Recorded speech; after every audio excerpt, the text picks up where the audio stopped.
Shalom, sekali lagi shalom. Di sini saya akan membawakan sedikit dari renungan firman Tuhan tentang perbuatan kasih. Saya ambil di dalam Efesus 5 ayat yang kedua, berbunyi demikian. Dan hiduplah di dalam kasih sebagaimana Kristus Yesus juga telah mengasihi kamu dan menyerahkan dirinya untuk kita sebagai persembahan dan korban yang harum bagi Allah. Dalam suratnya kepada jemaat di Efesus, Rasul Paulus menasihati mereka untuk hidup di dalam kasih, sebagaimana Kristus Yesus mengasihi mereka dan menyerahkan dirinya sebagai penebus dosa manusia. Hal ini juga merupakan nasihat kepada kita. Allah sudah memberikan teladannya kepada kita dengan pengorbanan Yesus, anak yang dikasihinya sebagai perdamaian di antara kita dengan Allah dan mengangkat kita menjadi anak-anak Allah. Yesus sudah menjadi persembahan yang harum bagi Allah, demikian juga kita sekarang. Itulah manifestasi kasih yang sempurna. Dan Allah menghendaki kita untuk memanifestasikan kasih dalam hidup kita melalui wujud perbuatan iman atau buah roh. Shalom, selamat pagi saudara-saudaraku. Firman Tuhan yang saya bawa di pagi hari ini terdapat dalam kitab 1 Yohanes pada pasal yang keempat, ayat yang ke-7 hingga berakhir pada ayatnya yang ke-8. Dengan judul Allah adalah kasih. Ayatnya yang ke-7, saudara-saudaraku yang kekasih, marilah kita saling mengasihi, sebab kasih itu berasal dari Allah.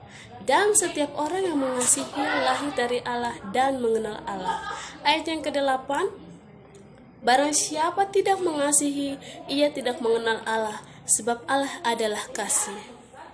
Baik saudara-saudaraku, firman Tuhan mengajarkan kita agar kita saling mengasihi dan saling menyayangi, sebab kasih itu berasal dari Allah. Dan barang siapa di antara kita yang tidak saling mengasihi dan saling menyayangi, maka kita bukanlah anak-anak Allah. Sebab Allah sendiri adalah kasih.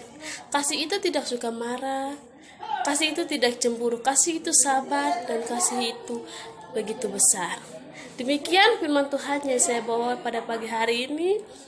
Kiranya firman yang saya bawa bisa menguatkan dan bisa mengingatkan saudara-saudara sekalian agar hidup saling mengasihi dan saling menyayangi.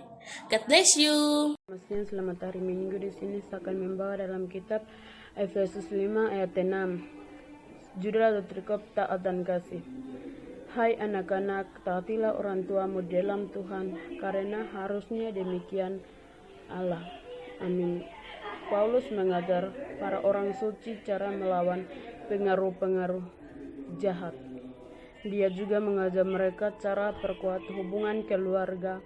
Paulus mengajar suratnya dengan mendesak para pengikut Allah untuk mengenakan seluruh perlengkapan senjata Allah. Amin. Demi Kristus Tuhan kami. Amin. Shalom, selamat siang. Saya akan berfirman pada siang hari ini yang terdapat dalam Markus pasal 12 ayat 30 dan 31. Judul atau perikop, hukum yang terutama. Kasihilah Tuhan Allahmu dengan segenap hatimu dan dengan segenap jiwamu dan dengan segenap akal budimu dan dengan segenap kekuatanmu. Dan hukum yang kedua ialah kasihilah sesamamu manusia seperti dirimu sendiri. Tidak ada hukum lain yang lebih utama daripada kedua hukum ini.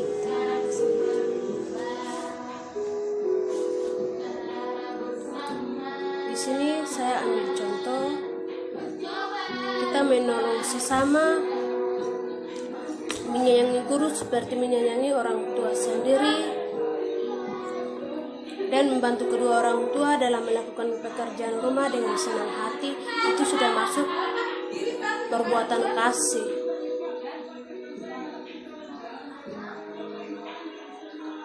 Membantu adik dalam belajar, membantu tetangga yang sedang membutuhkan bantuan, menghormati guru dengan menaati peraturan yang diberikan oleh guru. membantu teman yang membutuhkan bantuan dalam kebaikan dengan senang hati, itu sudah termasuk perbuatan kasih.